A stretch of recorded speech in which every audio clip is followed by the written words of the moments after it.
contains a compendium of what you have done, what your plans are, and then you document it for posterity. That way, when somebody comes and says, look, today we are saying that Buhari did not do anything, but somebody was listing some salient achievements that that man made that are more like building blocks for tomorrow.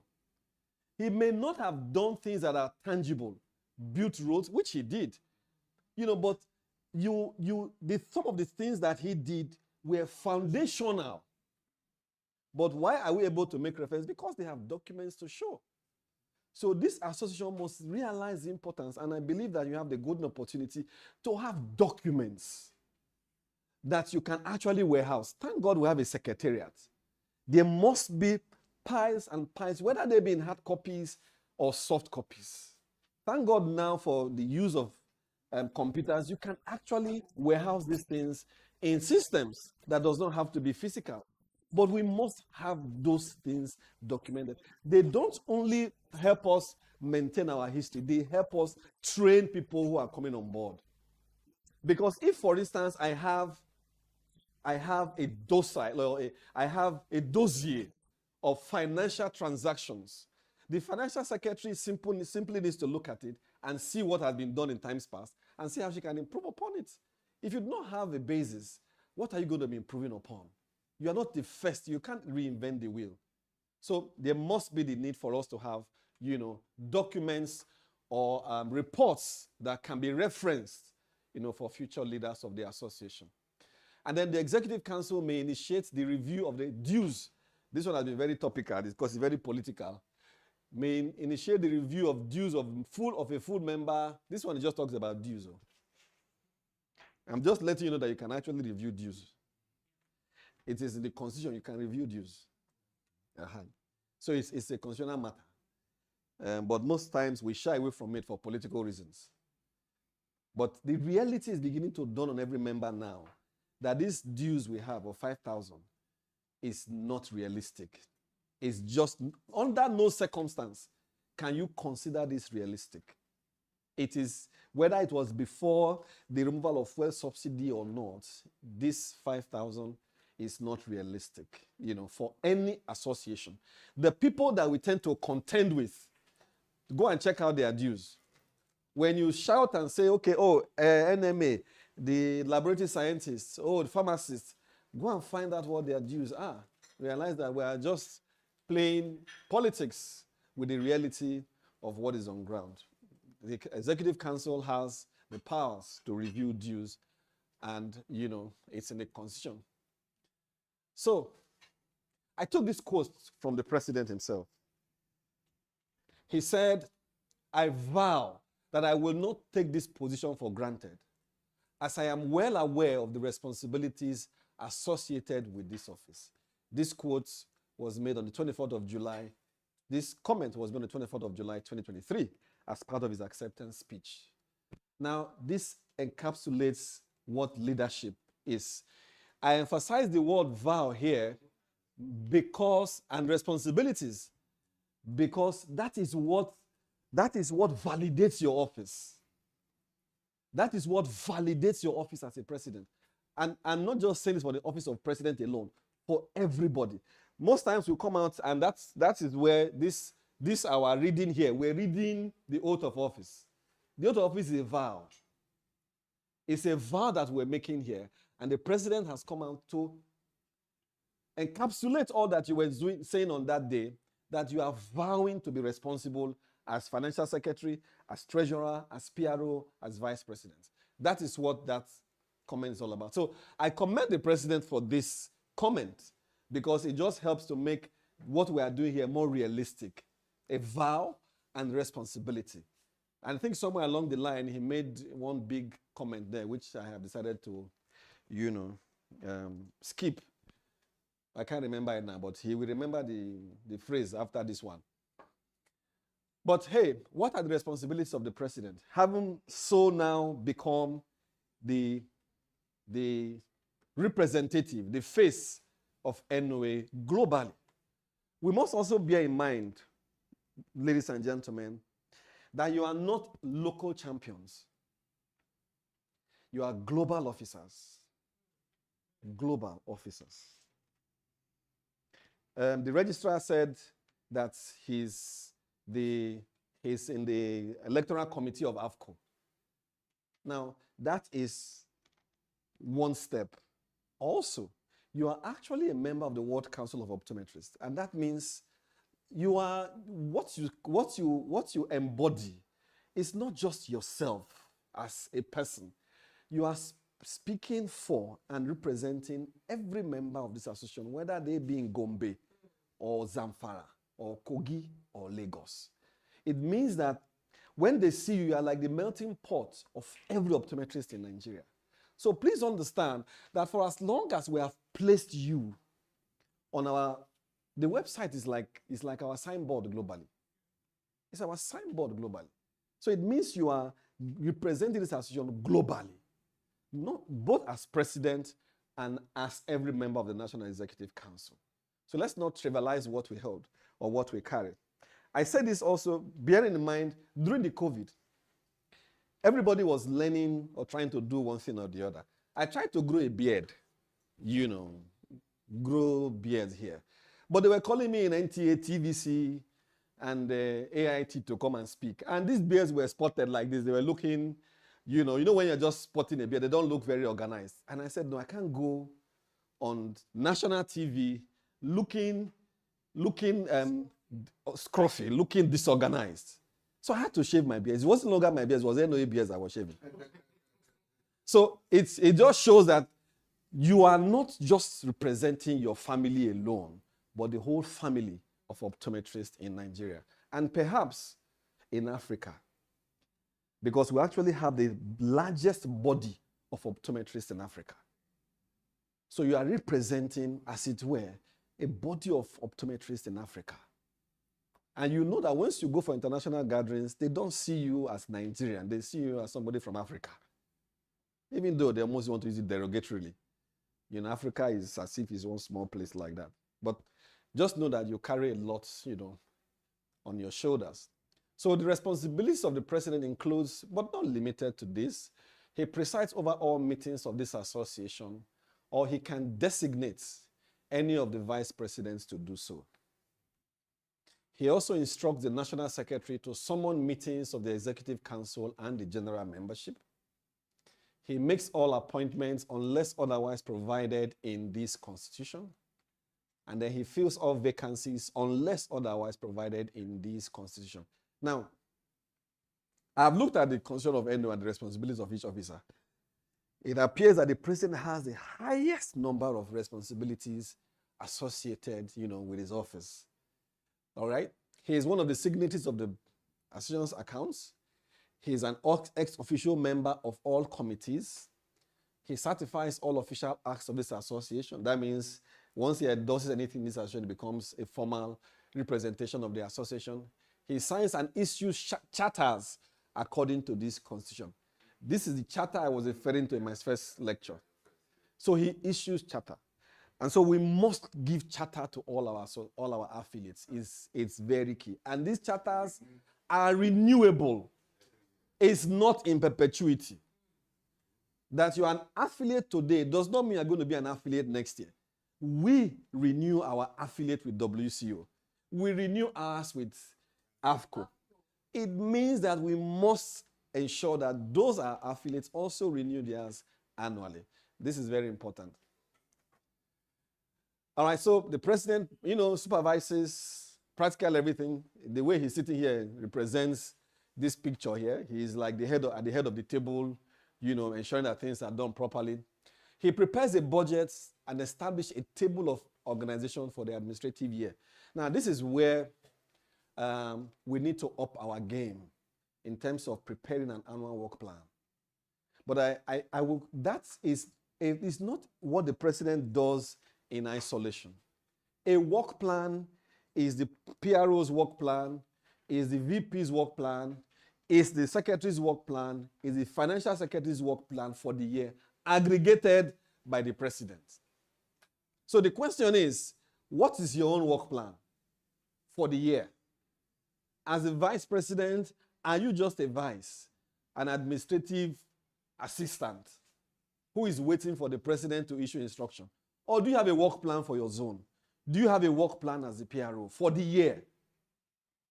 Now, it's important that we have this. If not, you will have a president who is bedeviled by request, even from state chapters, because people who should do what they are supposed to do are not doing it.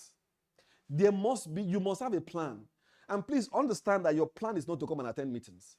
That's not a plan. You draw up your plan for your office that has budget lines. That is what the president is going to aggregate to form his budget. When you leave all for the president to come up with a budget, please, I said at the beginning of this paper that the president does not have executive powers. His powers are derived from your powers that you've only submitted to him to use on your behalf. So please let us understand that we need to go back, sit down and draw up a plan as an officer of the national executive, as an officer of the national executive. You are not holding place for somebody.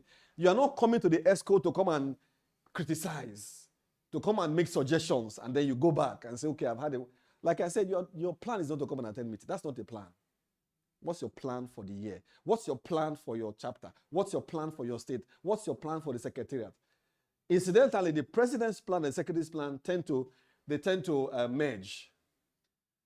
Okay, but every other officer should have a plan. Please, let us understand that you must have a plan that you are going to run with.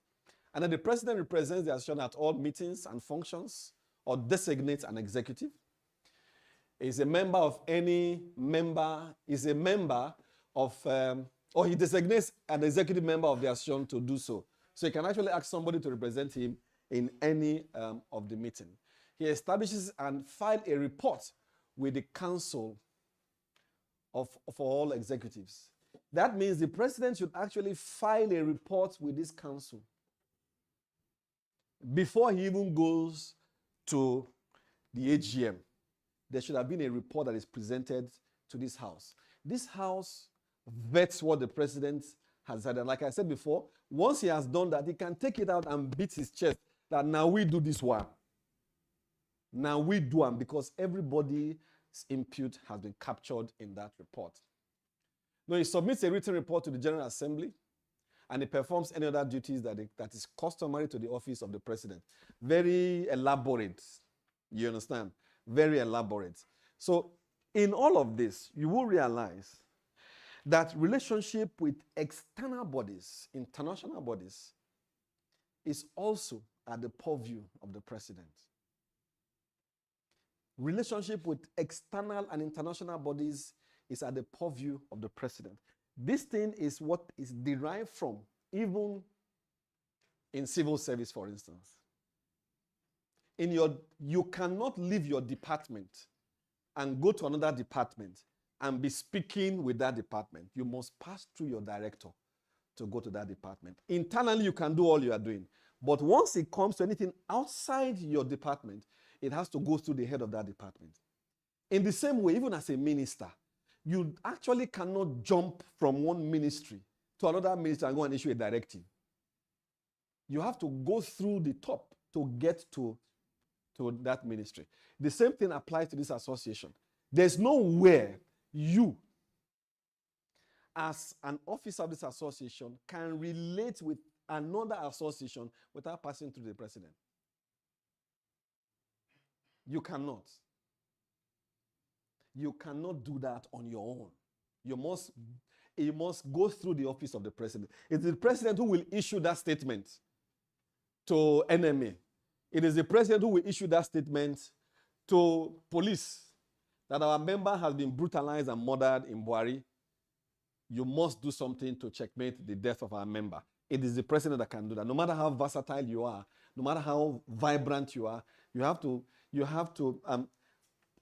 submit that authority to the president for him to execute it, effectively.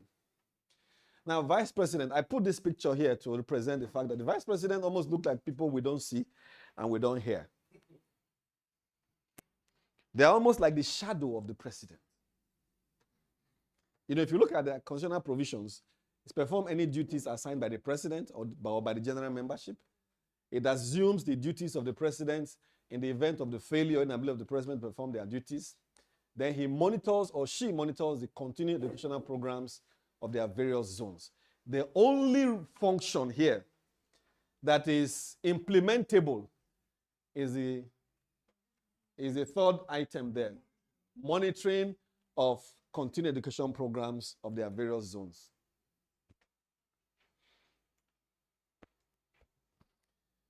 For me, this is my personal view. No,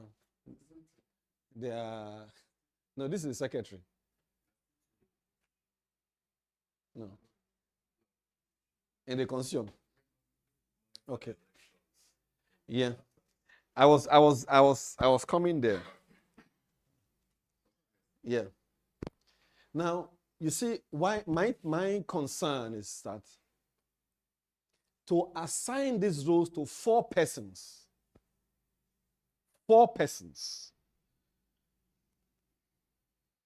is huge on the association.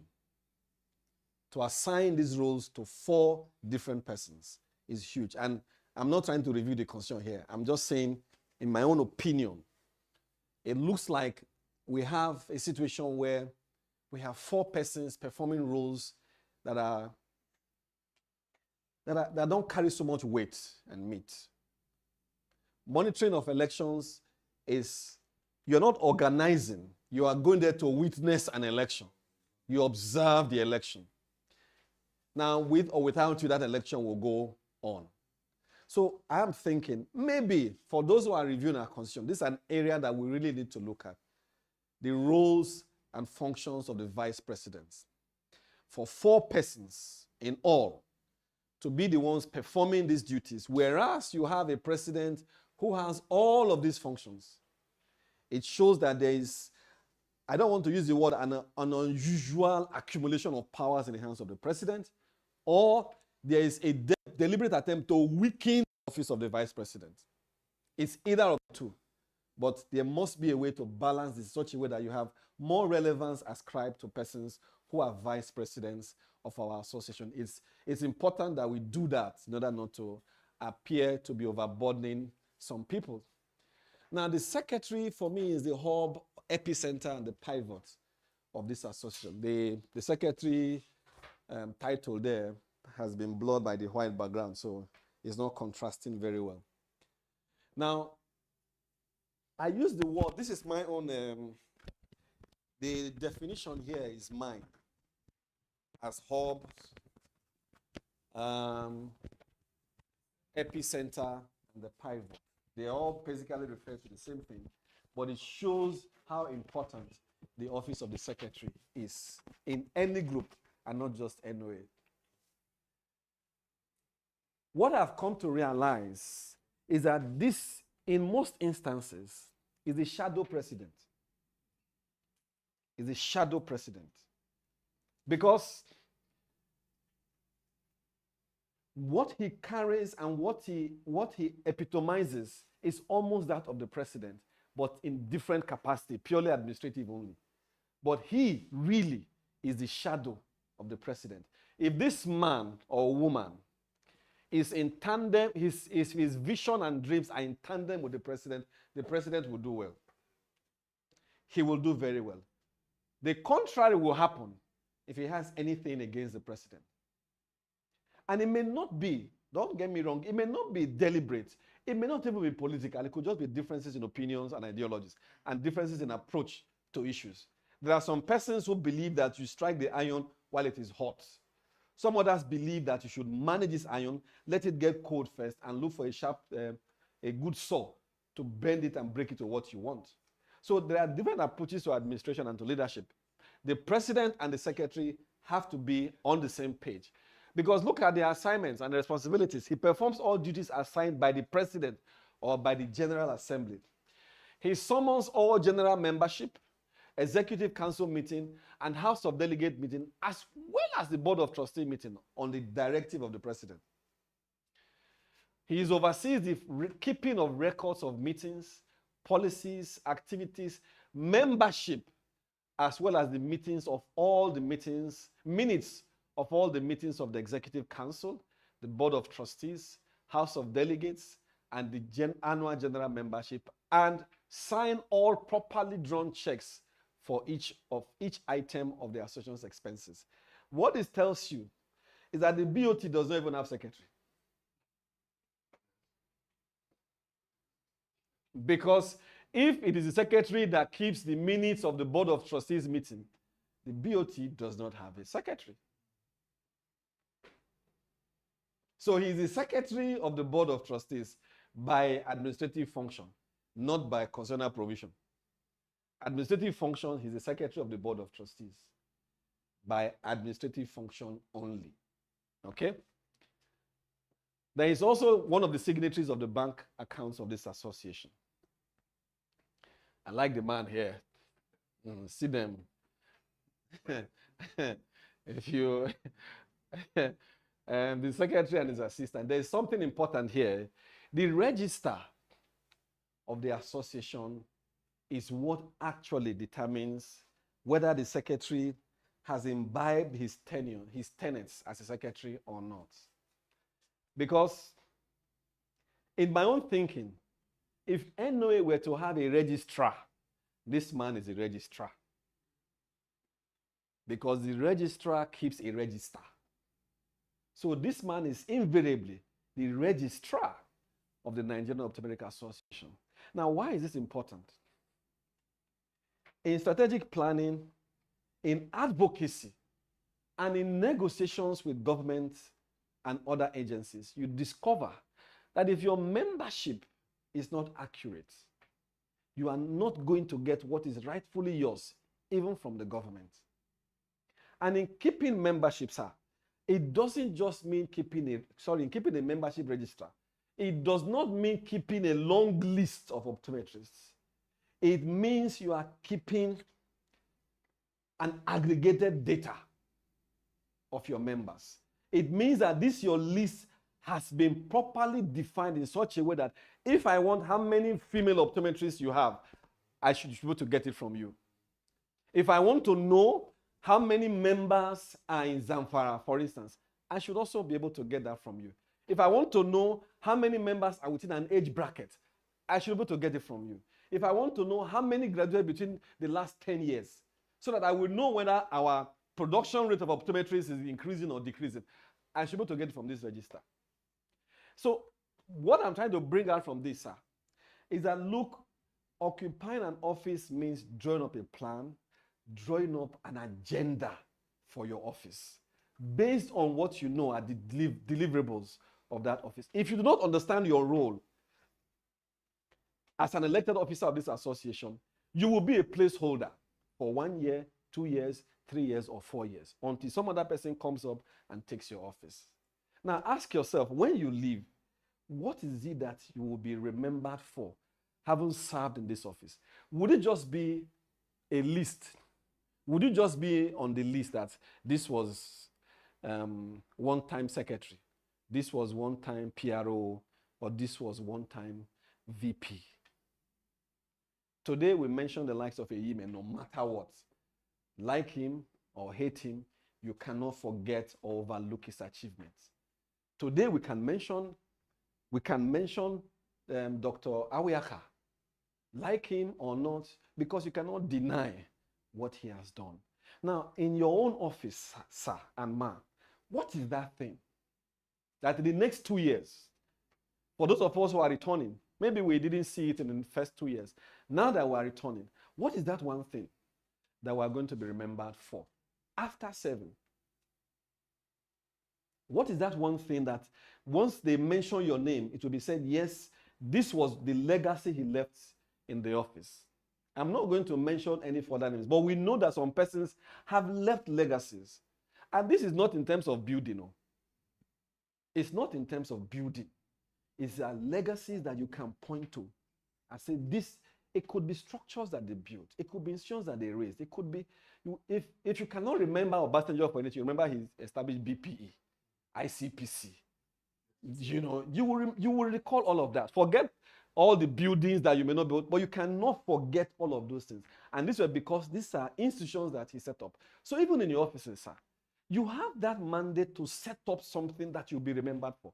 In your office, leave the president, your own office. What is that one thing that you are going to sit there and say, okay, as a plan, this is what I want to leave in this office when I sign out. This is what I'm going to be handing over. Good. What will you be handing over to your successor? What is that one thing that you hand over to your successor? Is it your campaign manifesto or the picture you used on Facebook? What is that thing that you'll be remembered for? Okay. Now, I'm going to say that in addition to what the secretary does, here are some of the things that he's expected to perform. He presents a written, detailed report to the general membership and executive council during the annual general meeting. A written and detailed report is what he's presenting. Now, you will recall that I did talk about institutional history. That means these are things that you can make reference to, that this is what happened during our tenure as leadership of the National Executive Council. He keeps a complete and correct list of all members, boils down to a register. He performs any other duties that are customary to the office of the secretary. He's the Otimpu of the president. Otimpu of the president. He loves the president so much. At the expiration of the tenure of office, he turns over to the successor or the executive council books, records, and properties of this association, then in the custody or under the control of the secretary. Now, in doing this, it's almost like it's expected, it's given, that you're, of course, going to hand over all the records, books that are in your possession. But beyond this is your improvement on the structure. If, for instance, you met a system in the secretariat that does not make provision for documentation of processes, and by the time you're handing over, you say, okay, there's now an SOP that I'm leaving behind. Look, that will, by the time people start operating that, your name will, people may not come to Facebook to praise you, trust me. But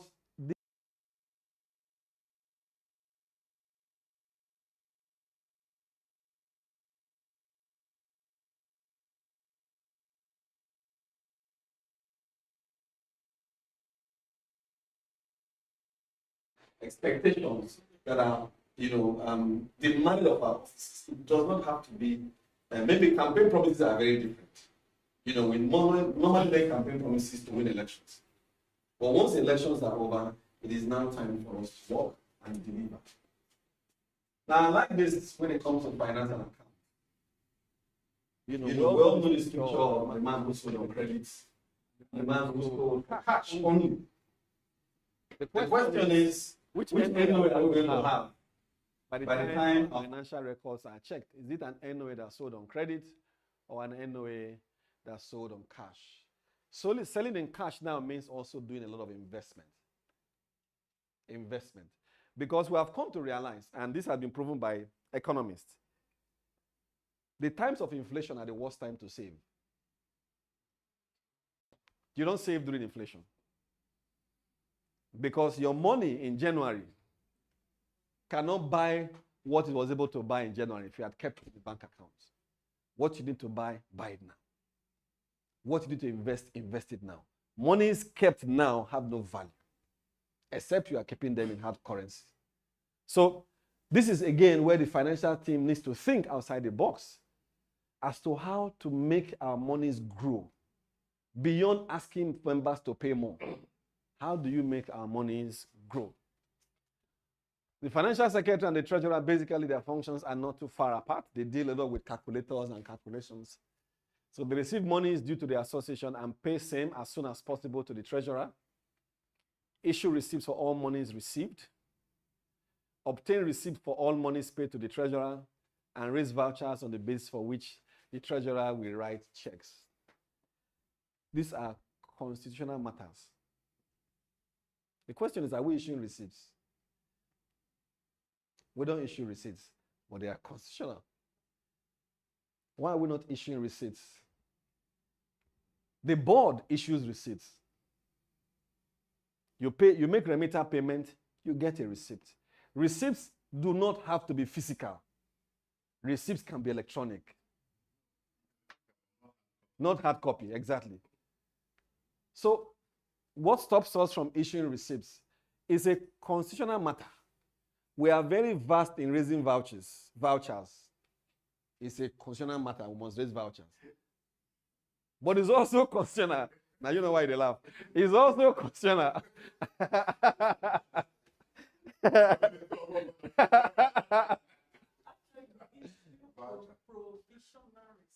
The constitution says receipts, and this can be generated electronically. It can be generated electronically as receipts from the NOA. It does not have to be physical. It does not have to be in hard copy. Let it be that members are getting their receipts. Some people keep receipts. You pay school fees, you get receipts. You do ATM, you get receipts. You do POS, you get receipts. Why would you pay NOA dues and not get receipts? This is a training. I'm not indicting anybody. I'm just bringing out salient issues that we need to look at.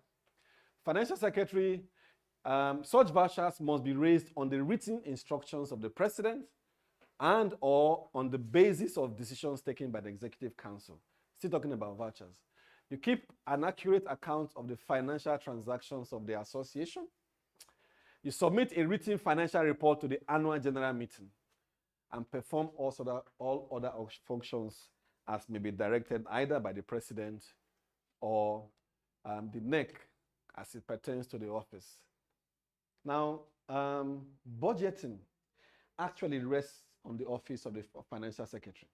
When I say budgeting, I do not mean actually preparing the budgets of the National Executive Council. The Financial Secretary is the one that computes the relevant budgets from the different offices and puts them in an implementable template. So the template that the Financial Secretary presents is what the President is going to use as a template to present to the House of Delegates. This is our budget for the year, coming from different offices. I want us to disabuse our minds on the fact that budget is the President's budget. See, if it is the President's budget, it means that you don't have any hand, you have no hand in what is going on in the association. But we must see what you want to do as PRO for media for the year 2023-2024. We must see what you want to do as VP North for the year 2022, 2023, 2024, as captured in the President's budget for the year. The President of Nigeria does not present a budget for the office of the President. He presents a budget from the different ministries, departments, and agencies. So why is it different in NOA? That a budget doesn't come, and that is even an executive president. How much more a president whose powers is devolved from this house? He should have budgets that are coming from different offices. Please barrage the office of the president with your budget and harass him that your budget must be in the budget for the year. It is your right, because you have roles to play. You have a role to play as a member of this NEC. It is not his tenure. It is not the tenure of the president. It is our tenure. The mistake we make is that it's Anderson's tenure. Sorry, it's not Anderson's tenure. It is your tenure as the National Executive Council. Even those, let me move on. Treasurer. Treasurer. Yeah, your functions are very well laid out. Be custodian of funds received in the name of this association and sign up properly drawn checks for each item. Shall receive from the Financial Secretary all monies due to the association and ensure such monies are deposited within the association's bank account immediately. And then issue receipts for all monies received. Keep an accurate account of the bank transactions of the association. Okay? Now, this looks like very simple and straightforward. You are not to pay out monies except on the basis of a voucher by the Financial Secretary, supported with written instructions of the President or on the basis of decisions of the Executive Council. be one of the signatories of the assurance bank account, submit a written statement of accounts at the annual general meeting, perform such other functions or duties pertaining to your office. Now, this is where we need to differentiate between a bank statement and a financial report. A bank statement details how the bank account was operated from July 1st to June 30th. That's what the bank statement is all about. You present a bank statement, whereas the financial secretary now writes a report of the transactions for the year. Now, I like this office, the Office of the Public Relations Officer. In my time, I chose to call it Publicity Secretary. When I was PRO, I called myself Publicity Secretary. Why is that? The Public Relations Officer almost looks like the name you find in an organization that is paid and remunerated.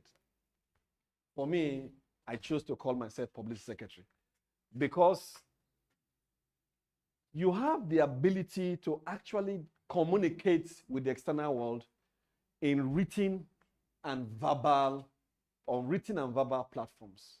So if you are going to be writing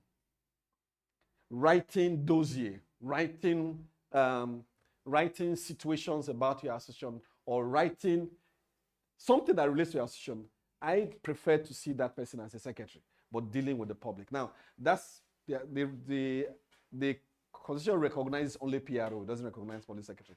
But I'm just drawing out a point here that the PRO is actually somebody who sits down and communicates with the external world, the challenges, the achievements, the prospects, the beauties of the association. He's not waiting for something to happen. You know, most times we wait for something to happen and then we now communicate. How about communicating regularly about what is going on in the association? How about letting the public know your membership strength and the role that you are playing in healthcare delivery in the country? This is where we know that you have an association. It is not just when somebody dies, or there's an AGM coming up, there's an election, or something is about to happen, and then we quickly go on. That's not what public relations is all about. You are the image maker. At times, making an image means telling people what you are doing. Making an image even means telling people what you are passing through. As members of this association, the public should know that optometrists are facing challenges. Have we talked about how many optometrists are leaving this country daily? NMA makes noise about that every time. That their members are living in droves, that they are living. And so for that reason, FCT suddenly, are you on level 17? Are you a director? Now, FCT suddenly started sacking doctors on level 17 who have done 8 years on level 17. Yes, because of a circular from head of service that directors who have done 8 years and it's equivalent in whatever nomenclature should be eased out of service. FCT started sacking, their staff. Retiring them compulsorily. MDCAN has gone on strike. MDCAN has gone on strike. Now, level 17 officers and directors could not go on strike, but they had to use the association platform, MDCAN, because if you're on level 17, as you are a management staff, you cannot go on strike. So they quickly moved as MDCAN, and then they went on strike. Consultants who have planned surgeries for the next 2 months, you are telling them they shouldn't come to work. Suddenly, they are on strike. Now, their argument is that, look, there's already a vacuum in the system created by members who are traveling out of the country. And so you now want to compound this problem by even removing the eggheads in the system, who are vast in experience, who know what they're doing, and who understand the dynamics of this system. You're asking them to leave because why? They have been 8 years on a particular level, and that is a bar. You cannot rise beyond level 17. If it was possible, they would have gone to level 21. But they have been there for years. By virtue of fact, it's a bar, and you are taking them out. Now, that's the argument of MDCAN as an association. And I'm saying it's an opportunity for even NOA to make noise. There are so many opportunities for us to let the world know who we are and the role that we are playing. People are going blind every day because optometrists are leaving this country. And they are leaving from both public and private practice. So if we are going to argue for any favoritism from government, where is your track record? What have you shown to us that this has been the trend in times past? And this is where engagement with the public and with the media becomes very important. So I think that for me, the public relations officer must have good communication skills. He must have a strong online presence, very strong online presence, because right now the media has gone online. And so the public relations officer must be able to detect beforehand what is even going to happen because it's present online. I don't just mean on Instagram alone. I don't mean on TikTok. On every online platform that carries verifiable information. He also must be able to navigate the media space. If you are a PRO and you do not know who owns channels, I don't mean know him physically. I mean, you don't even know the owner. You don't even know that he's owned by Momo. You don't even know that Arise is owned by Undoka or by Undoka. It shows that you are not even current. So when I say you must be able to navigate the media space, you must have contacts, and I think I must commend our PRO for that. So, he understands the terrain, very well. Then you must also have a good public speaking know-how. This is key. Because there are times you would need to represent the association. With the diversified nature of our ESCO, it is not at all times that you're able to reach the president or somebody can reach the president. Once you have gotten permission from the president, look, okay, I have this opportunity to showcase what we have. Please, this PRO must be able to speak publicly, not the one that will be saying it is was, and we don't understand what he's saying. You must be able to speak, not small time you say here and in public. All right, so the PRO constitutionally is responsible for giving publicity to the activities of the association, and this is where we've been good. We give publicity to activities of the association, lies with the news media to ensure the association gets favorable publicity, visit and update information of the association's website weekly. Weekly.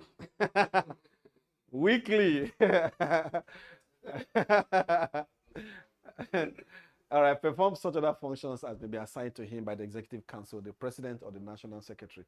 Now, I have a particular interest in the office of the PRO because for me, just like I did say that the Secretary is the shadow President, the face of the President, the real light of the President is the PRO. If you have a good PRO, you have a good President, trust me. If you have a good PRO, you have a good... The President has little work to do if his PRO is doing a very wonderful job. And that's why you see most government officials, they employ people to manage their media. When you hear them speaking, you fall in love with the government. You think, is this not the government that is serving this my nation? Where there are portals everywhere, but you hear the PRO, the image maker of the government telling you that roads have been done, 400 kilometers of road has been done here. So it makes the president look good. And so that's the job of the president of the PR. You must make your president look good, whether in public or in the private fora. Now, for me, the IPP is mainly advisory in nature. It's a non-elective role. It's perhaps, the office is not electable, but has a voting right on all matters of the NEC, has all the privileges of NEC, and is accountable to the members of the association. Like I said, it's purely advisory. One thing I have learned is that you must have an IPP who is working in tandem with the president. Because, people tend to respect experience a lot. And in an attempt to respect experience, they want to downplay the value of the current president, seeing that he's not experienced. So the IPP is a very sensitive office. If you don't handle it very well, you make yourself look like you are antagonizing the president. I learned this on the job.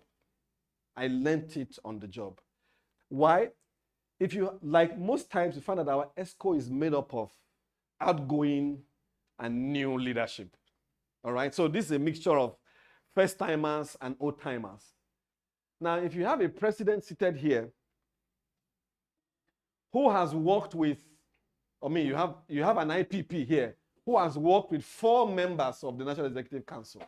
There's this tendency to align with his views more than with that of the sitting president. It's a tendency.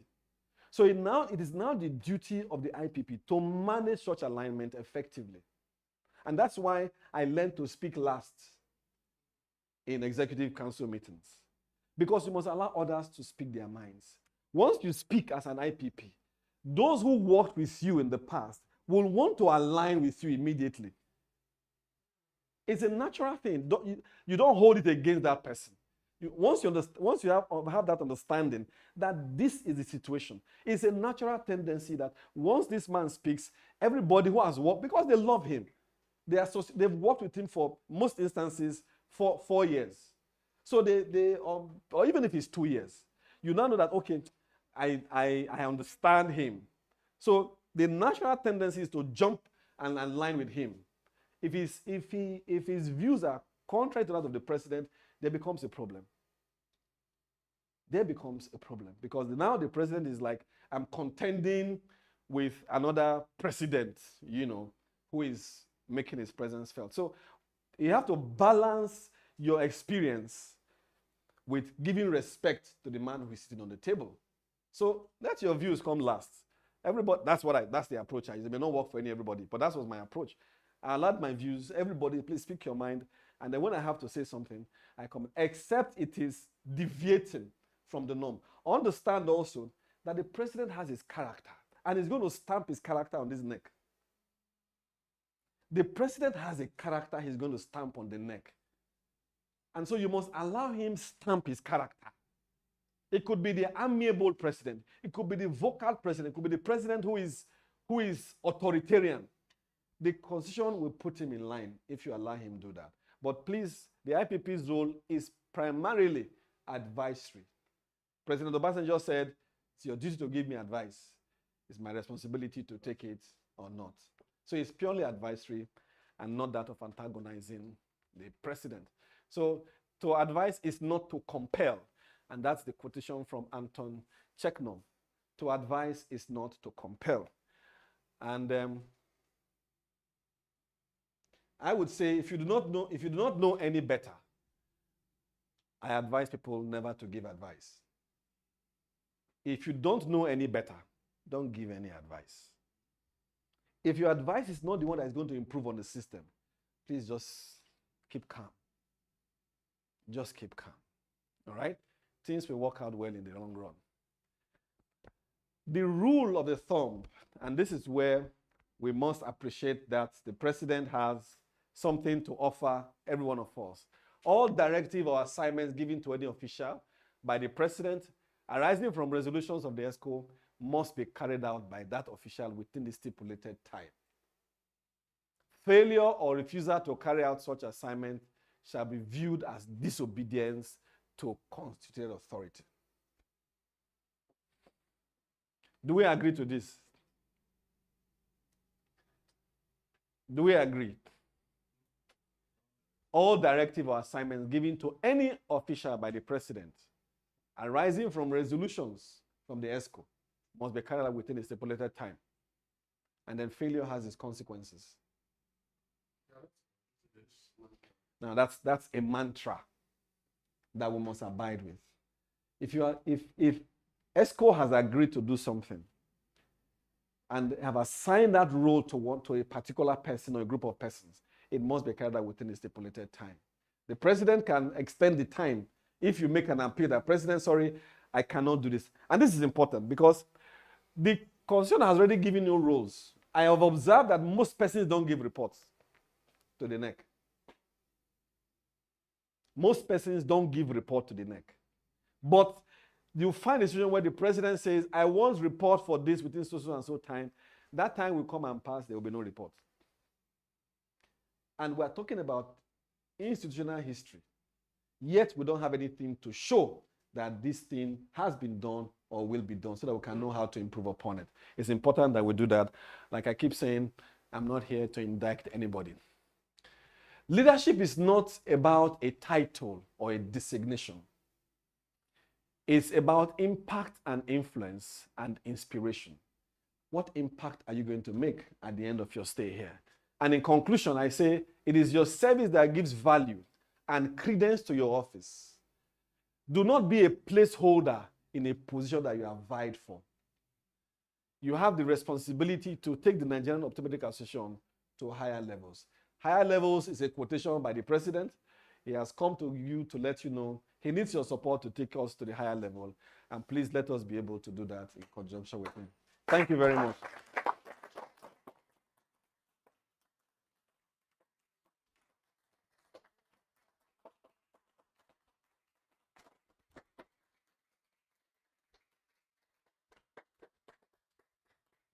Wonderful, wonderful, wonderful.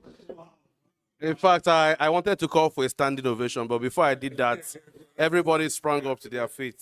So it was innate, it came from within us. That could show the level of appreciation we have for what has just been impacted in us in the few minutes of this particular presentation. I want to thank the IPP for this impact. I want to thank God that the experience you had in NOA has also played a great role to this wonderful lecture, then coupled with your background in training and all. So we have listened to this presentation about the responsibilities and roles of the executives.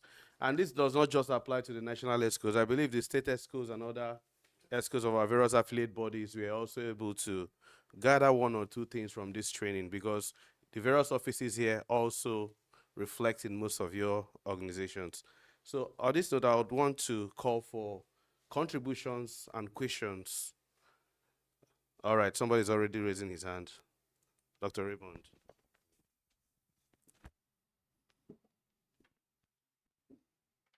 Thank you, everybody, for. In fact, I was almost thinking of not coming for this program due to my private engagements. But if this program were to be held again, in fact, I'll even appeal that we should extend the day so that my honorable, I served under his tenure as PRO, will give us more and share more experience with us. I want to actually thank you so much for the information you shared with us today. They were very practical for me. I just have something to get a response from you or from the house. You said something about developing a project, not a project now. Yes, like a proposal or something, a budget of what you want to do during your timeline, in office. And where I want to come in there is very simple. If we have lofty ideas of things you want to do, and for some reasons, some of those laudable ideas that you are conceptualizing as a plan may not fit into whether it's the capacity or the budget of the association. How do you manage such situations? Thank you very much, sir. Good one. I believe you'd want other questions before you start answering. Yes, please, if you have other questions. All right. Let's see. Let me join the point standing up. Once again, thank you, Dr. Ozi Okonokwa, my mentor, my boss, for that wonderful lecture.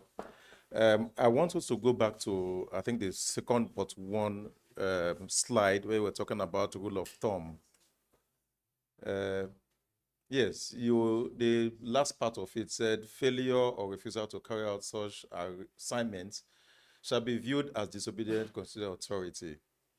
I know this happens a lot because as the chairman of an association, I've had situations like this. And I've run to you quite a number of times in my early days as chairman that I'm frustrated. I feel like I should quit this, and you have forced me to continue. And thank you for that, because I've learned on the job.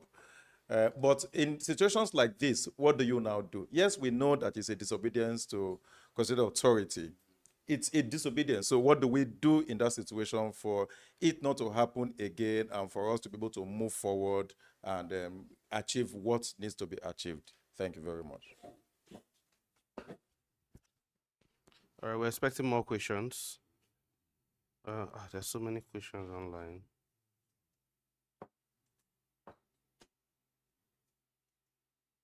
All right.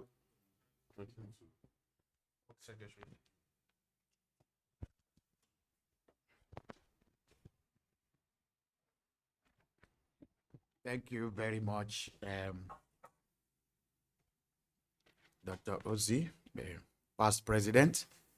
I am, in fact, there's no other way to put it, that you are the right choice for this program. You have spoken dispassionately, and the interesting thing is that you are speaking from your experience also, and this experience is something that we cannot take for granted, because it's something that you are giving to us now that will also form part of our own experience. And if we're able to imbibe most of this, I think it will now begin to guide our conduct and also, positively in the right direction. Number one, I want to seek further maybe clarification or more insight. Sometimes in the course of carrying out your own responsibility, maybe with the passion and zeal to also ensure that you meet up with your taskings, responsibilities, and some others may feel that you are being overzealous, or you are doing their own, you are going beyond your scope. You are going beyond what you should do. So I think you should, I don't know, emphasize a little more on delineation of responsibility, or are there some areas where overlap, where there are duty overlap also, so that we can also be more abreast of that. Then the other aspect is also, it's just like that, like for the office of the secretary, there are a lot of things you listed there. Also emphasize keeping register records, and in an effort to also update your records from time to time, you, for instance, we make requests, notify chapters, give us, to help us to cross-check what we have and update. We say chapters, chapters, chairpersons, give us your list of, because the only way we can update our record, have our record, to know those who are our members we're talking about, is not just members by name. They have to be financially up to date. And the Secretariat says, give us members who are financially up to date. Is the National Secretary wrong in that aspect by requesting a list of those who are financially up to date? Is he outside his job description? So I need you to also give us more insight on that, so that it can guide us appropriately. Because I believe that the National Secretary is a repository of all information and the data concerning the association. Thank you very much. Okay. For that, just a little clarification you have to put in that is in development in terms of signature. I got a letter from Goodon signed by the national president. And the little knowledge I have is that any letter going outside is signed by the president. But some people believe that every letter must be signed president and secretary. Because I know that even in minutes, why the two signs, because the secretary that writes the minute signs that he's the one that wrote it, then the president countersign. But any other letter going outside, even in government circles, you don't see letters signed by two people, this person and this person. It's usually the person responsible. If it's internal memo that the president had directed, okay, someone meeting, the president does not need to sign. The secretary signs, directed by the president, signed by the secretary. But once it's anything going outside, I've never seen where two people are signing. The president is signing, secretary is signing. So I want you to throw more light to clarify that issue, because there was some letters that came, and people are insisting that secretary must sign, this one must sign, as if there's a confusion there. And I learned that from HNDO, that any memo going outside is usually signed by the president. Once the president signs it, that means that is from the association. But if it's internal memo between written to members or as directed by the president, secretary can sign, doesn't need, but minute are countersigned or whatever the secretary signed, the president can countersign. But when it comes to external bodies or anything, it's usually signed by one person. I've seen so many letters like that. So when you answer, you try to give us some direction on that.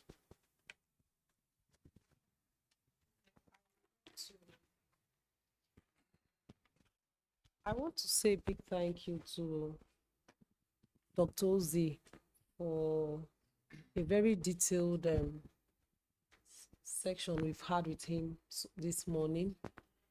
You know that feeling when someone who has been in the system is, coming to talk about the system. So he knows these gray areas. He has highlighted these gray areas and has encouraged us to work on these gray areas. We wouldn't have gotten it any better if we brought outsiders to handle this session. So this is me saying a big thank you to him and to the leadership for making this happen. Thank you.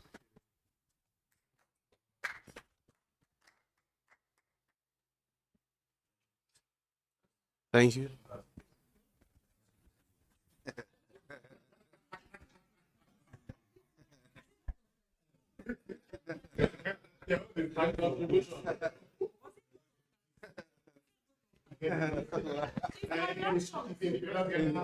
Is your reaction? Okay. Yes.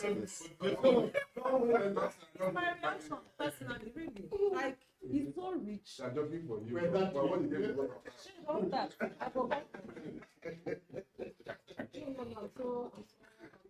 All right.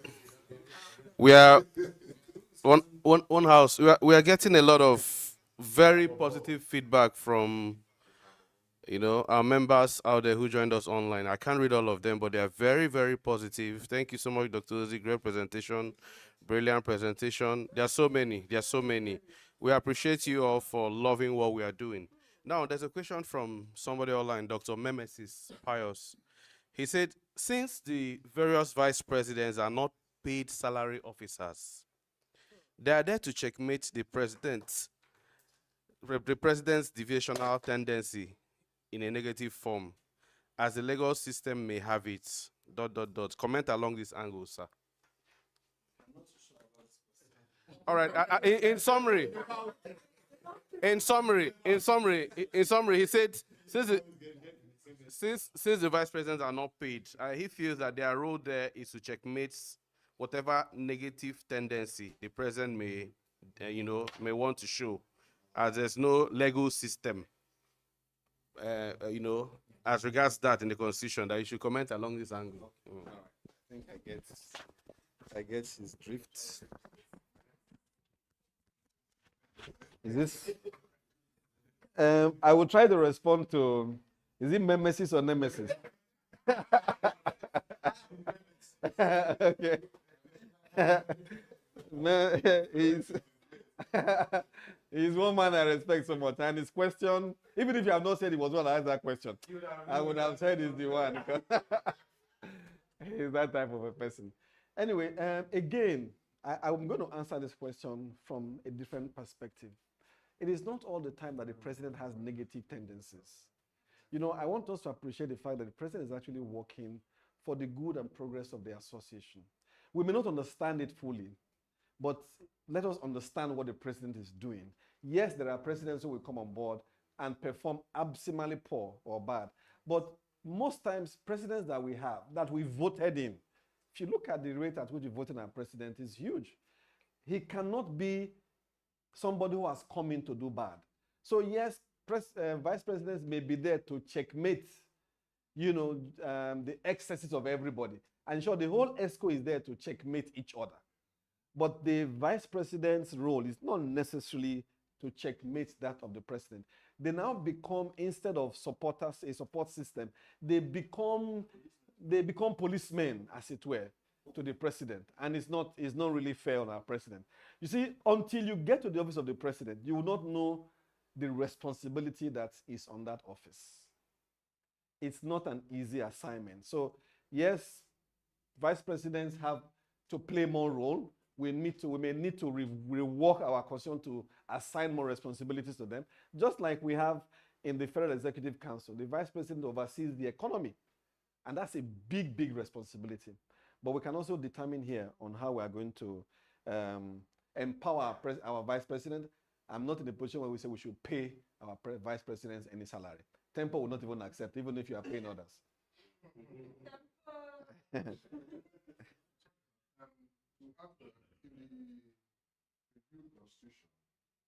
was moves. I didn't remember it. There was moves to make the vice president. You know, as the constitution stands, they are not vice president. And there was this confusion about being vice president and zonal chairman. So there was a move to make them zonal chairman. That will give them statutory responsibility to really be in charge of the zones. If you look at the constitution, they didn't even give them any superior charge over the zones. But we just, by implication, we just say you are controlling the zone, but they don't have any rights. Yeah. Say, I'm in charge of this zone. It's my zone. Because they're not zonal chairman, they don't give them any powers. I don't represent the president in the zone. So that's what we are looking at. Okay. Removing that office and making them fully zonal chairman, so that the zonal structure will be very functional. So I agree with you. In some of the organizations, when persons like this exist, they also, vice presidents they have offices. The office of the vice president. And that office will carry with it some stick with which he can exercise his powers. So if you don't have, right now we don't have the office of the vice president. We just have vice presidents performing, and they are, okay, when president is not around, they do their job. When this one is not this. But ideally, the vice presidents, because they campaigned for an office, they made promises, they should actually have statutory roles that is expected of them. Whether it's going to be in the form of zonal, whatever, but my submission is that it needs to be reviewed. Okay, I'm going to try and respond to the questions that were asked physically here. Yes, how do you make your plans fall in line with the budget, of the coffers of the association? There's a lot of horse trading when this thing becomes institutionalized. When officers come up with their budgets, it is presented at the NEC level, and the NEC reviews it. You may be surprised that it is the plans of a particular vice president that the president decides to buy into and runs with it as a national plan, as a national program. I'll give you an instance. If the vice president West, for instance, decides to say, okay, between now and June next year, I want a situation where all the public institutions or primary healthcare centers have optometry clinics. And I've been able to speak to so and so to grant us fund or give us some grant to be able to execute this. The president, and this is going to cost me 5 million naira to do this. And at the end of the day, the association will be richer by 20 million. The president sees and says, okay, wow, this is a beautiful project. I want to adopt it as a national project. And so your budget is now part of the national budget, but it's your program that the National Executive Council is actually running. So you may come up with look, let me pick out of the PRO. Media is expensive. Media is very expensive. If PRO decides to say, okay, for this year, I want us to appear every day on Arise. I want us to appear every day on channels. And I'll put down speakers who will be given honorarium. And this is going to cost us 20 million naira between now and June next year. Of course, I don't know what the pulse is like now, but I do not think the NEC will be able to swallow that. Instead, the NEC says, okay, PRO, instead of doing 20 programs, why don't you do one? And let us do the remaining on other smaller media houses. So that's why I'm talking about horse trading and negotiation. If you don't present it here on this table for us to look at critically, nobody will be able to, look at it and accept it. But when you bring it to the table and we all deliberate upon it and see the impact on the overall good of the association, I think it will be easy to buy into such, beautiful programs. Yes, but budgets, everything that we do is tied around finances. My state chairman, you asked about infractions where you ask people to do some work and they don't do it. How do you penalize them? There is disciplinary measures in NOA. Most times, again, you have to be careful. As state chapter chairman, for instance, you set up a committee and you have a very active member there who you are given an assignment. He's very proactive. He has been delivering. I'll give you an instance. I'll mention names in your state. If, for instance, Njezi doesn't deliver, are you going to submit him to the executive, to the disciplinary committee for punishment? You will not. You may be able to look at, okay, he did well in A, B, and C, but he didn't do well this time around. Even though the law says, and mind you, this is in our code of conduct. It's not just me. It's in our code of conduct. If you now say, okay, you want to punish him based on this infraction alone, you will be shooting yourself in the foot. So again, as a leader, you must also be able to color the efforts of your members and cover their errors. You must be able to color their efforts and also cover their errors so that you can achieve results at the end of the day. It's good to punish people, but what is the effect of your punishment? What is the outcome? Are they going to be more committed? Because you can use punishment as a deterrent from doing evil, but you can also use it as a way of discouraging people from doing anything good. So you must be able to balance the two. Yes, if there's a perpetual infraction, you are very free to take that person before a disciplinary committee.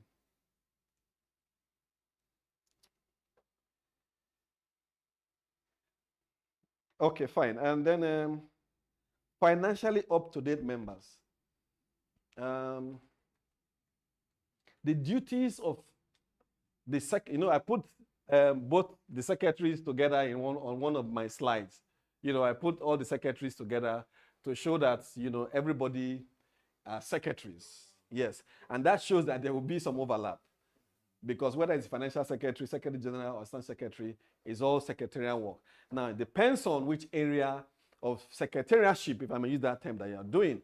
Is it administrative or financial? Now, where there's an overlap, there is a custodian. There's a custodian of the financial records of the members. And I understand where you are coming from, able Secretary General. There's a custodian. There's an office that warehouses financially up-to-date members. It is that person's record that is authentic.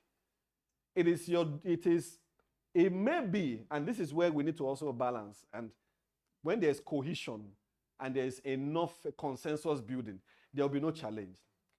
I can produce, PRO can publish results of financially up-to-date members, but he has gotten the buy-in of the financial secretary, and that this is the authentic list that I want us to publicize. So the PRO publicizes it. The financial secretary is bold enough to say, that's our record. But even if you publish her records and she's not in the know, she can denounce that records because she never endorsed it. So the idea is to have a consensus within house in all instances so that we look at one time, and that's why I say we must be speaking with one voice at all points in time. So internally we know that we need financial records of all of members who are up to date. So who has this list? Who warehouses this list? Okay, is the financial secretary. Do you have it? No. Can I send a list to members? Can I send a memo to members to generate the list? Financial secretary says, why not? Go ahead. So it's like there's already a working relationship between the two. But even if the financial secretary has an authentic list by her own standards of all the members of the association, there's no way, because she may say, okay, I want to generate from this list, extract those who are financially up to date. So I publish the list of all members of the association. Secretary can come up and say, look, that's not my list. That is not my list, because you do not know that this person is working every day to update this list. It may be he has changed. Somebody has complained to him that that I am now married. I'm no longer Mr. Okonkwo. I'm now Mrs. Okafo. So he has that current list as of this minute, which you do not have. The same thing applies to the financial records, sir. It is the person who warehouses that record that can actually claim ownership of it. Having liaised with you, publishing it or demanding for it is merely an internal discussion in-house. So overlapping is allowed, but with a great deal of understanding, issues can be avoided. Now, when it comes to signing of documents, I tried to bring up a slide of the presidents, and the role that I'm going to try and answer that question by looking at this third bullet here. The president certifies all official acts of this association. Official acts could be actions or activities or documents.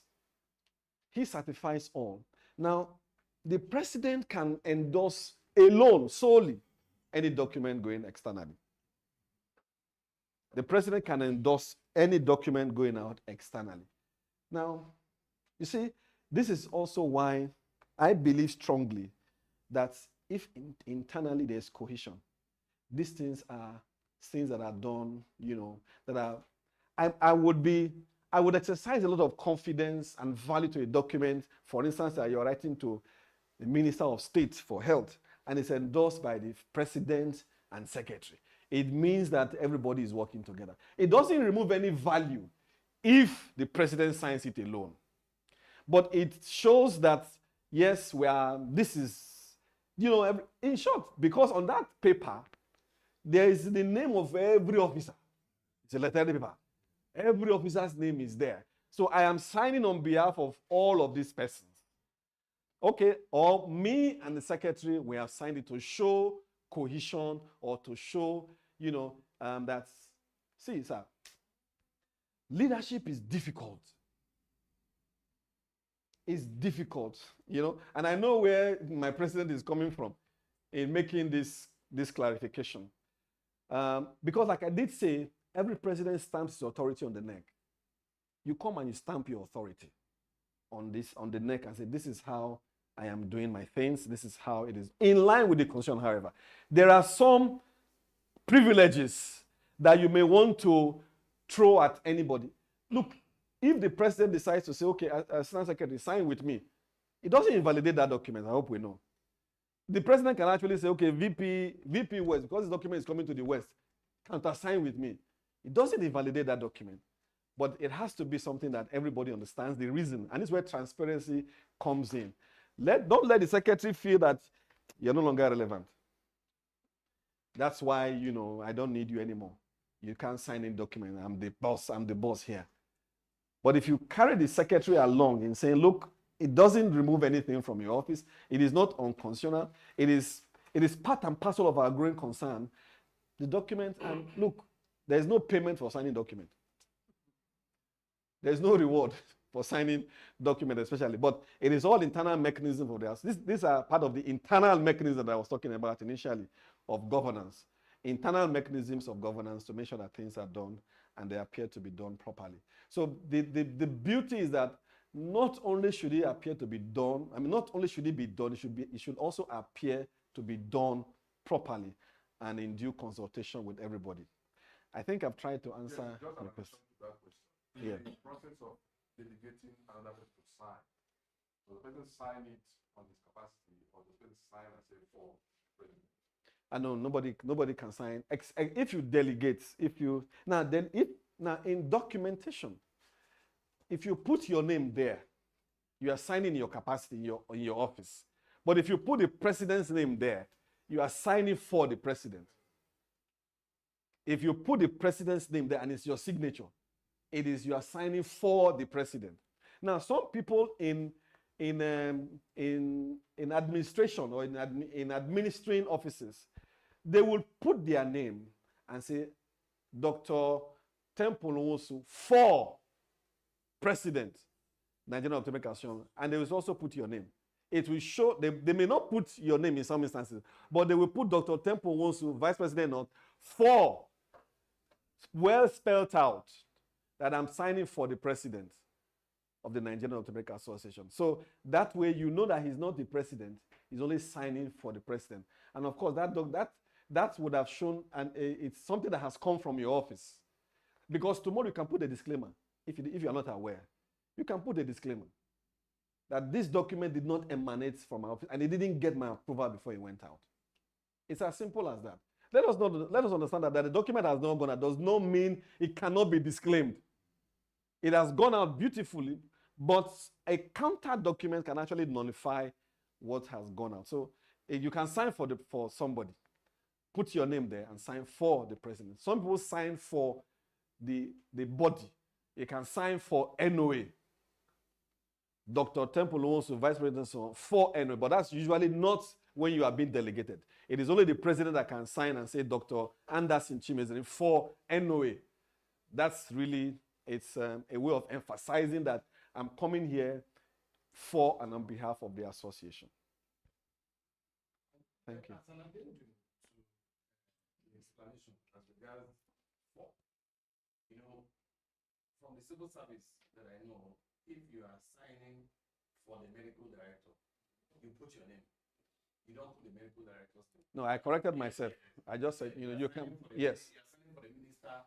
Yes, you write yes. for the minister. Yeah, for the minister. Yes. And but if the president is signing for himself, he cannot say for NOA. It will be tautology. Yeah. Because the president, because they already know that the president represents. I was going to say it's an overkill. Yeah. It's an overkill. Yeah. Yeah. It's an overkill for you to say you are now signing for N. It's really, but it doesn't invalidate your document. It's just an overkill. Also, we talked about showing when maybe President Secretary of Science and in the letterhead, everybody is represented here. The letter goes and shows that everybody is being carried out. The letter can get to the destination. They choose not to. The author of the letter, name is also on the footnote, subscript. They choose not to call the author, the people that sign the letters. They can choose to call the PRO or the assistant secretary. It could be like they want to even be sure that and also to show that everybody is in agreement with that document. So they go to footnote, they pick assistant secretary. We had such experience. Because she's already aware, she gives consent. She says, yes, but I'm no longer part of it. But she gives the next person to call. And it showed, so there was no confusion, there was no communication gap, and it made us, it also portrayed us in a good light. Yes. But when maybe a situation where maybe like the president, the office of the president, the president has the science or has a letterhead, no other escorts, number of phone number is there. Also, is that also part of the discretion of the president? Okay. When it comes to letterhead, the traditional model is that you have email addresses, phone numbers, and names of all the executive members. You have their well spelled out there clearly. Why? Like I said before, the president is not an executive president. He derives his powers from the National Executive Council. So by my own understanding, every document going out from this house is the document that all of us are aware of, and we can take ownership of it. Now, if I'm going to take ownership of a document, just like the example you rightly gave, I should be contactable. In the event that there's a need to contact, I should be contactable. And I should be able to defend that. I may even be the one to follow up that document. And they say, who are you? And I say, okay, I'm Dr. Chema. I'm sorry, your name is not here. Okay, your name is okay. You are actually the treasurer. Fine, okay, fine. We can now discuss with you based on the fact that you have been sent to follow up this document. So I'm not aware, I've seen so many letterhead paper. I'm not aware that, have a letterhead paper where it is only the president, who has a letterhead paper exclusive for his office. We may need to, if that is the situation, then we have the house to look at it critically and see how that can be addressed. It would therefore mean that all offices will now be developing their own letterhead paper separately. VP West will develop his own, VP South, because all of us were elected. Yes. Nobody here was appointed. Yes. We're all elected. So it's not in the best interest, because it will also mean PRO cannot print his own without you paying for it. PRO's letterhead paper should be paid for by the association. Vice President West his letterhead paper should be paid for by the association. And that means we're going to be duplicating letterhead paper. One is it doesn't make economic sense, and two, it doesn't really make for cohesion. So I think that's the best way I can respond to that. Really. It's okay. What led to that? If you go to Government House, office of the Secretary to the State Government is clearly spelled. Anytime the Secretary to the State Government issues a memo, it is clearly on it's the same logo, everything, but you see office of the Secretary to the State Government. And if it's coming from the Vice President or Deputy Governor, it is clear, so that you know that. But when it's coming from the Governor, you don't see there's nothing like office of the Governor. Yeah, yeah. Because that is the government speaking. But when it's issues that has to deal with directly communication, like for example, head of service, the office of the head of service when it has to do employment. But obviously, the head of service cannot issue from his office without the governor having endorsed it. Yeah. So in most areas, because that's why sometimes there's no good or bad, it's in most of this lab, the mechanism, internal mechanism that we talked about. Some offices have in such a way that this is coming. And why this thing came up is that there are some issues that may not be really official. They are ceremonial issues. You understand? You know, we were talking about, for example, this man's father was given a deputy district, and the president decided to write to congratulate him.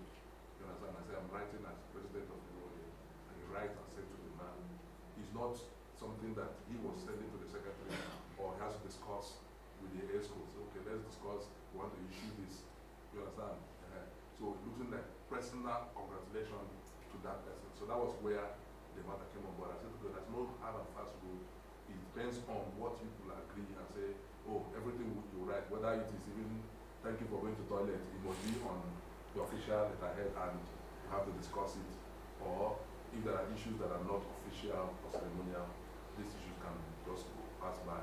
Because it's nothing wrong. I can still write in the capacity, even without letterhead, you can still, this person can write in the way, for example, in the north, there is an issue in Kogi State, and he wants to thank somebody that helped him there, and he's writing to that person as the vice president north of NOA. You understand? He can write a letter, thank you very much, sir, for what you did for us, the people you employed, we're happy, thank you so much, vice president north NOA. You understand? He doesn't need to start looking for writing at the capacity of him, because this is something that happened peculiar in his office and his place. You understand? That is what we wanted to clarify. But I said, whatever next says, okay, that means these people now ask them to please give me a head. I want to write to these people so that, you know, that's where the... I think this is good. It's coming up now at a very early stage of the administration. And it's something that I have thought about. And you made a point. Vice President wants to write to the Kogi State Governor on issues concerning people in the North. Can he do a letter and sign Vice President North? He can. Yes. He can. Yes, with the assurance that ahead. Yes, he can. Yes, he can. There's a small mix-up there. Okay, go ahead. 100%. The issue that we're moving into now is like, you said it will make economic sense, like he will have a letterhead purely designed for his office. No. No, it's part of what we're discussing. It's part of what we're discussing. He can actually do the letter, and in fact, let me be mischievous. Photocopy exactly the letterhead that we have at the secretariat, the central letterhead, design it locally, and use to send the letter. It's as long as he can take ownership of it. This is my thinking. Yeah. When I think take ownership of it, it's within his purview. But I'm trying to match two things. The first one is, can he design a letterhead on his own volition, use it to write a letter and send, without probably knowledge of the rest of the ESCO? Probably somebody might call from there, whether ceremonial or very serious issue. Someone wants to clarify something and then call, and maybe we will now say, no, we are not aware of this. It will look embarrassing to the association and even to him. And then we might even start thinking, what could they have even done behind what this one we even know? I think that's the circle of what we're trying to Can I help out? Yes, Give yes. With an example. I had something I wanted to do for my medical director while in the previous regime. And I wanted to do it based on my capacity as the vice president. Not that I couldn't have done it as an individual, but I believe that doing it in my capacity as the vice president will put the Nigerian Optometry Association in the limelight of the hospital. And he will now be not just indebted to Temple also, but indebted to the Nigerian Optometry Association and optometry as a whole. And I believe that it was going to benefit the association in the long run. I spoke to the MD that I was going to donate something to him. I went further to tell him that my president was going to call him. And I told the president to call him, that the vice president do something. The president called. Just that call that the president made to him changed the scenario. And after giving that thing to him, my private capacity, in the name of NOA, they employed an optometrist. I told him that, sir, you need to. I've told them that you even promised that you're going to employ an optometrist. An optometrist became a beneficiary. An optometrist is actually working for me as my private doctor. I had a slot for the employer. So what am I saying? I think that what the presenter, is letting us know is that writing a letter in the capacity, because you are representing an association in any capacity, so that they are seeing you or seeing the president as whatever he says is captured by the whole optometrist, which is represented by the NEC. So using that official letterheaded paper, in my opinion, is what should be the norm. That if I want to write a letter in my capacity as a VP North for the Northern region, I just need to call the secretary and say, I want to write this letter. If I write it, I will post it to the NEC, for the NEC to be aware that the vice president wrote certain letter. Correct. With that, they are already in the know. It's not it's the issue of the North, quite all right, but they have to be in the know. So that if they are called, they will not be saying, I'm not aware of it. So I think that even if the president wants to write a letter for his private, just like the example he gave, he wants to write a congratulatory letter to my dad, for instance, that just to boost the image of the association. He can write the letter. After writing it, he posts to the NEC. The NEC will be aware that the president wrote such letter. So I think with that, I think why they designed that letterheaded paper and usually put those footnotes is so that anybody that is seeing that letter, we have the confidence that this is coming from an association. And also, why members want to be aware of every letter is so that they will be carried along in the spirit of transparency. That does not mean that the other one could not have, but I feel that there's no reason why we should. I think so. I think so. so. The decision, because this is very, very important. You don't just say something, but when you now look at the implications, it means, for example, you mentioned that the VP can write a letter with some local issues that has to do with his place. But it means also, from what Temple said, he cannot write that letter except the NEC is aware. Because what I'm trying to say is that he wants to write a letter now. So you're making the matter you're making you're talking about is too official. What I'm talking about is like maybe your CMT, you came, you got your promotion, and then you write to him. You understand? And you want him to recognize that you're the vice president, not. Or maybe as you're elected now, you go back and you say, sir, I was elected, so thank you for giving me study leave. I am now the vice president, not. Thank you. Dr. Dembo was vice president, not. Now that means before he can write that letter, means he has to stick on to NEC to seek and get letterhead to write that letter. You understand what I'm saying? That means he has to, every single thing he has to write must come to NEC. Because why I mentioned that is because there are some weighty issues. Once letterhead comes out, anytime letterhead comes out, it means that is an official stand of the National Executive Council. I think you have made the point that it has to be official. Good. It has to be official. If it is private and personal, then you cannot use any letterhead. Use plain paper. What does it do? If you want to do that, you can design a letterhead paper. Temple Owosu, blah blah blah. And then you can come and write if you like. You can even write president and vice president not. Is your private letter. Well, though you may not carry our logo. No. You will not carry it's your private letter-headed paper that you use to write, and then you can put anything, whether it's, you are not writing as VP not anyway, because this is not an official communication between you and the association. It's your private communication. Do you understand? When it becomes official, then you are entitled to the lettered paper. But everything private, in your personal capacity, it cannot come a lettered paper. But in that your personal capacity, you can still write as, you can still put as VP. He is the VP now. You are VP not. Yes, you can sign.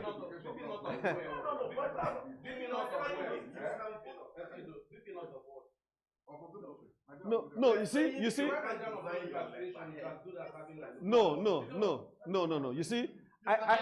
no, hold on. Exactly. I am. All my curriculum is included, and the national vice president. That is even going too far. That is going too far.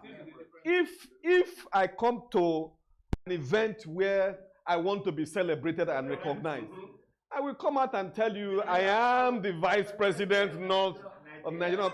But you are not speaking for the association. You are identifying yourself.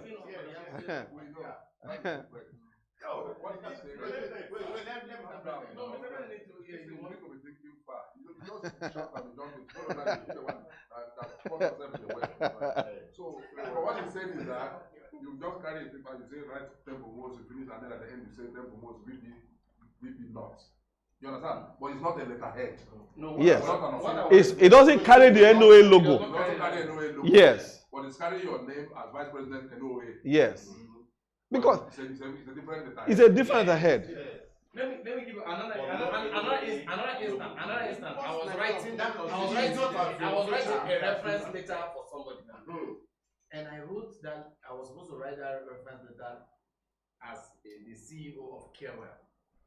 Now, it came in Carewell letterhead paper.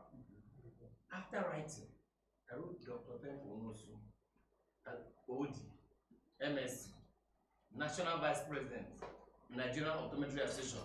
I was just writing now what I'm saying is that I'm not writing as National Vice President, but I'm letting them know. No, yes. I have is a portfolio. So, but if I'm writing that reference letter as National Vice President, I must use the letterhead. You must. You must use. I realize that I am so person. Now you see again. I may. Let me put something on the table, and it's not because I have the knowledge here. I'm just saying, for instance, for the purpose of argument, if you now put Vice President not signing, does that mean that you are signing as Vice President not, or you are signing simply as Dr. Temple Nwosu? Because I'm making reference to this your document now, where you have the lettered paper of Carewell, but you are now signing as VP not. In the body of the letter, to validate your person, you can state that I am the Vice President not.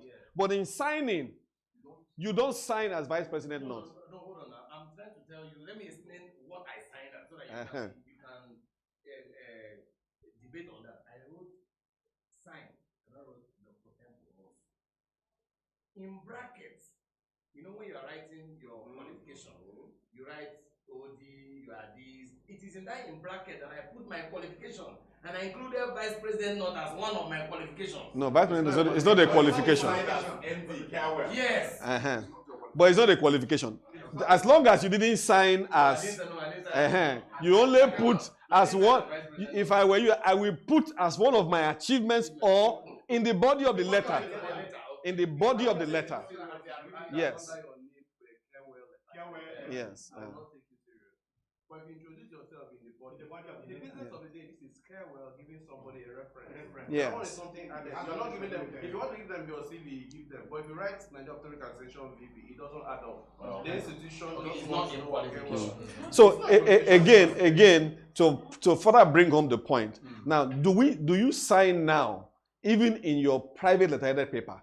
Do you now sign under in your office with your office? No, not. I'm not saying. Okay, let me say I have a letterhead paper. Dr. Ozi Okonowo, that's my letterhead paper. FNOA, blah blah blah blah blah. I am doing this one.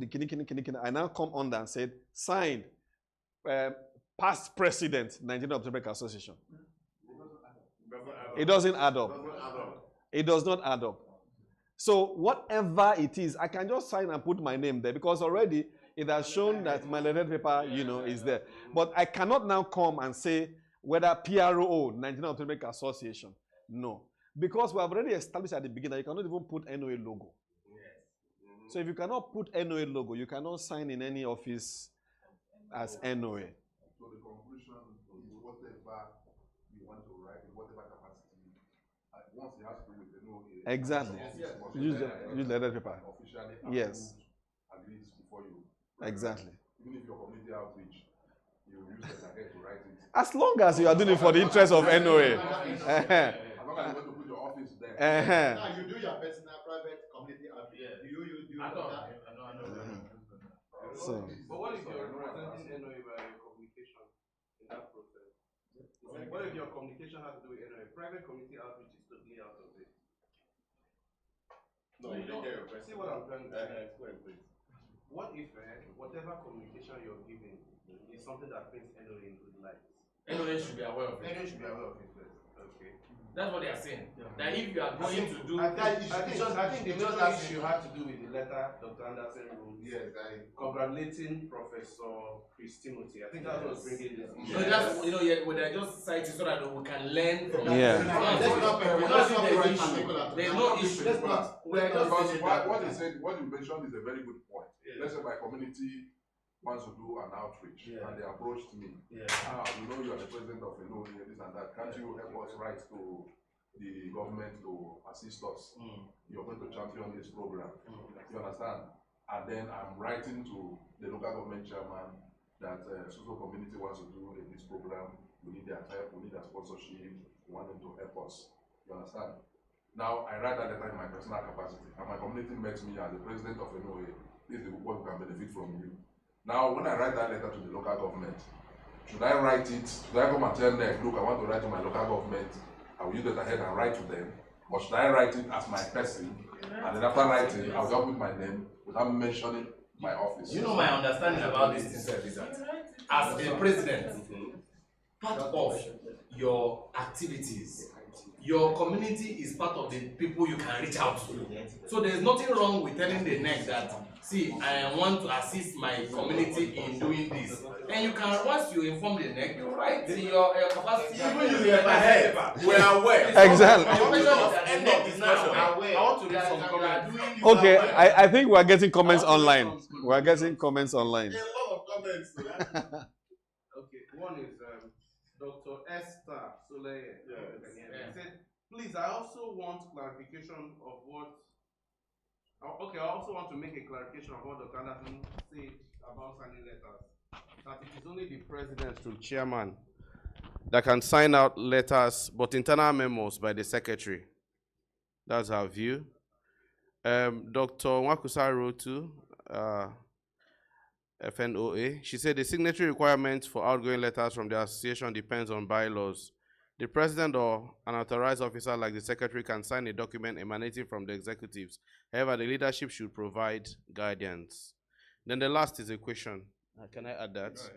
How would you carry out teamwork in states where we have only limited manpower, few optometrists, so much that some executive posts are not filled?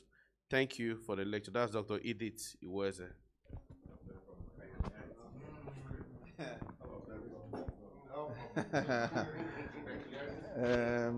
Quickly.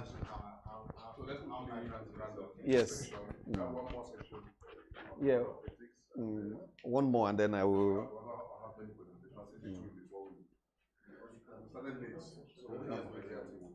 Quickly, let me do my auditor will come so that I will round up with one more. As for, I think again, that question from Edith is difficult to contain because when you have ESCO that has vacant offices, you can't even talk about committees. You can't even start talking about committees already because even people are not coming up to assume elective offices. One, membership strength is another issue. Do they have enough members to fill up these offices? Why are people not taking offices in the states? If you're able to address those two, then we can find a solution. But over and above that, understand that as a leader, as a state chairman,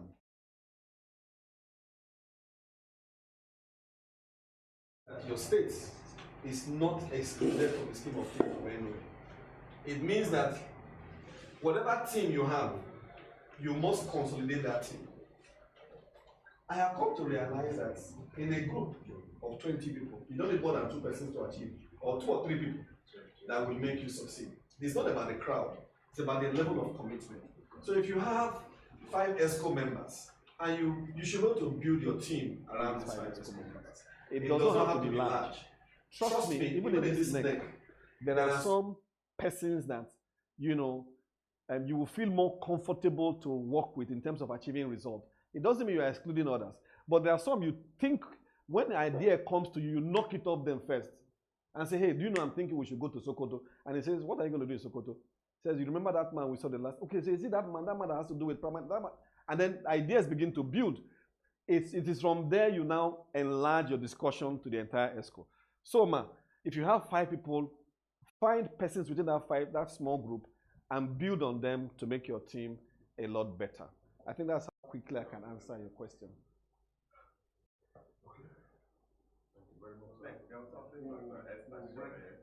Okay. She was asking a question. Dr. Esther. Like, you want you to emphasize that what the president said that. Okay, okay. Yeah. Right? You want me to read it again? Read it, exactly.